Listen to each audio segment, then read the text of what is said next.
ఎదుర్కొంటున్నాడు కావచ్చు, ముఖ్యమంత్రిగా నా దగ్గర వచ్చి చెప్పుకునే స్వేచ్ఛ ఇచ్చిన అధ్యక్ష, అతను ఎదుర్కొంటున్నది నిజమైన ఆరోపణనేనా, నిజమా కాదా, వాస్తవమా అవాస్తవమా, ఎవరు వచ్చినా చెప్పుకునే స్వేచ్ఛ. నేను నా ఇంటి దగ్గర రోజు వందలాది మంది నేను కలుస్తా అధ్యక్ష. ప్రతిరోజు సెక్రటేరియట్లో మీకు తెలుసు 4 గంటల నుంచి 8 కానీ 9 కానీ ఎన్ని వందల మంది వచ్చినా ప్రతి ఒక్కరిని కలుస్తా, ప్రతి ఒక్కరితో ఫోటో దిగుతా. ఈ ఎఫ్ఈఓ సంస్థకు సంబంధించిన ప్రతినిధి ఈ కార్ రేస్లకు సంబంధించి చర్చించాలంటే నేను అపాయింట్మెంట్ ఇవ్వకుంటే ఎందుకుంటా అధ్యక్ష? ఏముంది అధ్యక్ష?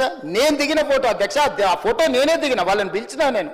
వాళ్ళు వచ్చి కలుస్తామంటే రమ్మన్నా, వచ్చి కలిచారు. కలిసిన తర్వాత ఈ విషయం ప్రస్తావించారు. ఈ విషయం ప్రస్తావిస్తే నేను అడిగిన మాకేం సంబంధమయ్యా, మాకేం సంబంధం, దీంట్లో ప్రభుత్వం ఎందుకు డబ్బులు ఇస్తుందని. లేదు సార్ కేటీఆర్ మేము చీకట్లో మాట్లాడుకున్నాం, అదంతా సెట్ అయిపోయింది సార్, జర్ర మీరు అంటే ఇక వేసేసుకొని వెళ్ళిపోతాం సార్, ఒక 600 కోట్లు జర అని రా సార్ అని వచ్చారు. అనే ముందల ఫస్ట్ అయితే అధికారులను అడుగుదామని చెప్పి ఆయన చెప్పిన తర్వాతనే దీని వెనకాల ఉన్న వ్యవహారం ఏంది అనేది నేను అధికారులను పిలిచి అడిగిన అధ్యక్ష. ఆ ప్రతినిధి వచ్చి నన్ను కలిసి నువ్వు అని అడగకపోతే నా దృష్టికి ఇంత తొందరగా వస్తుండేనో రాకపోతుండో నాకు తెలియదు అధ్యక్ష. నేను ఎందుకు పూర్తి వివరాలు ఇక్కడ చర్చిస్తలేనంటే, 1 ఏసీబీ విచారణ చేస్తుంది, కేసు అయింది. 2 హైకోర్టులో కేటీఆర్ గారు వెళ్ళారు. ఈ 2 శాఖలు నా దగ్గరనే ఉన్నాయి. ఒక శాఖ ఎంఏయుడి హెచ్ఎండిఏ నా దగ్గరనే ఉంది, పోలీస్ శాఖ నా దగ్గరనే ఉంది, విచారణ చేసే శాఖ కూడా నా దగ్గరనే ఉంది. నేను ముఖ్యమంత్రికి సభలో దీంట్లో ఎక్కువ తక్కువ వివరాలు మాట్లాడితే విచారణ అధికారులు దీనికి ప్రభావితానికి లోనయ్యి నా మీద కక్షాపూరితంగా వ్యవహరిస్తుందని తారక రామారావు గారు ఈ అంశాన్ని కోర్టుల అడ్వాంటేజ్ వాడుకుంటాడు అని చెప్పి నేను ఎక్కువ వివరాలు మాట్లాడతలేను అధ్యక్ష. నేను స్పష్టంగా చెప్పదలుచుకున్నా అధ్యక్ష. 2023 డిసెంబర్, నాకు తారీఖు సరిగ్గా గుర్తులేదు, నేను ఆ డేట్లన్నీ తీసిస్తాను. 2023 డిసెంబర్ నుంచి 2024 డిసెంబర్ ఏసీబీ ఎఫ్ఐఆర్ చేసే వరకు క్రొనలాజికల్గా జరిగిన అన్ని వివరాలను తొందరలోనే నేను అందరి ప్రజలకు వివరిస్తా. ఆ సంస్థకు సంబంధించిన ప్రతినిధి నన్ను కలిసి నాకు వాళ్ళు జరిగిన లోపాయకారి ఒప్పందాల గురించి చెప్పి దీన్ని నువ్వు సహకరించాలని అడిగినప్పుడు శాఖ నుంచి సమాచారాన్ని తెప్పించుకొని ఇది తెలంగాణ రాష్ట్ర ప్రజలకు సంబంధించిన సొమ్ము, హైదరాబాద్ నగర అభివృద్ధి కోసం మాత్రమే వాడాలి, కొద్దిమంది తోసుకుంటే కుదరదు అని చెప్పి దాన్ని వివిధ సందర్భాలలో అధికారుల నుంచి సమాచారాన్ని సేకరించి అధికారులకు పై అధికారులు నోటీసులు ఇచ్చి వాళ్ళు ఇచ్చిన రిప్లైల ఆధారంగా దాన్ని విచారణ చేపట్టాలి అని చెప్పి ఈరోజు ఫిర్యాదు చేసినాం అధ్యక్ష.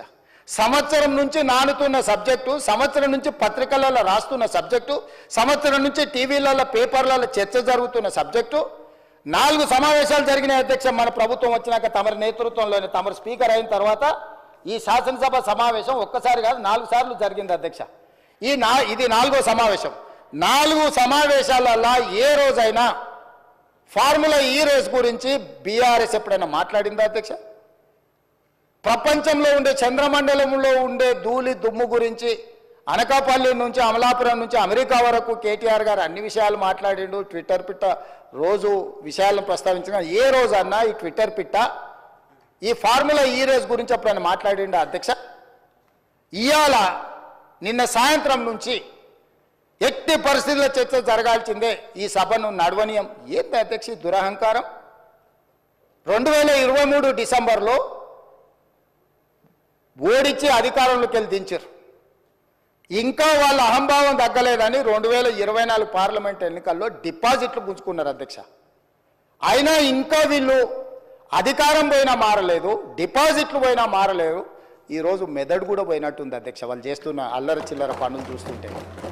అధ్యక్ష, మనం బాధ్యత కలిగిన ప్రజాప్రతినిధులం.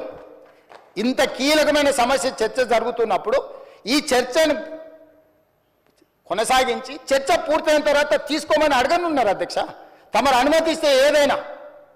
ఇవాళ నేను ఎందుకు వివరాలు ఇక్కడ మొత్తం చెప్పలేకపోతున్నానంటే, ఒక పక్కన ఏసీబీ విచారణ చేస్తుంది, రెండవ పక్కన కోర్టులో అతను వాదనలు వినిపిస్తున్నాడు. నేను ఏ సమాచారం అవసరానికి మించి వాస్తవాలను ఏది మాట్లాడినా ముఖ్యమంత్రిగా ఈ శాఖ 2 శాఖలు నా పరిధిలోనే ఉన్నాయి కాబట్టి నేను ఏదైనా ఆ శాఖలను మీద ప్రభావితం, ఆ శాఖలను ఏదైనా ప్రభావితం చేస్తా అని చెప్పి ఏదన్నా అనుకునే అవకాశం ఉంటుంది కాబట్టి నేను ఆ వివరాల జోలికి వెళ్తలేను. మీ ద్వారా ఇన్ని వివరాలు చెప్పిన నేను ఒకటే కోరుకుంటున్నా అధ్యక్ష, ఫార్ములా ఈ రేస్కు సంబంధించి వారు పట్టుబడుతున్నారు. ఒకసారి అధికారులతో ఒకసారి కోర్టులో పరిస్థితులను అంచనా వేసుకున్నాక మీరెప్పుడు పిలిస్తప్పుడు ఇక్కడైనా ఎక్కడైనా ఒకవేళ వాళ్ళకి శాసనసభలో చర్చించడానికి వాళ్ళకు ఒకవేళ ఏమైనా ఇబ్బందులు ఉంటే వాళ్ళ పార్టీ ఆఫీస్కి అయినా కూడా వస్తాం అధ్యక్ష, మాకేం అభ్యంతరం లేదు. 100 కోట్లు ప్రభుత్వం సొమ్ము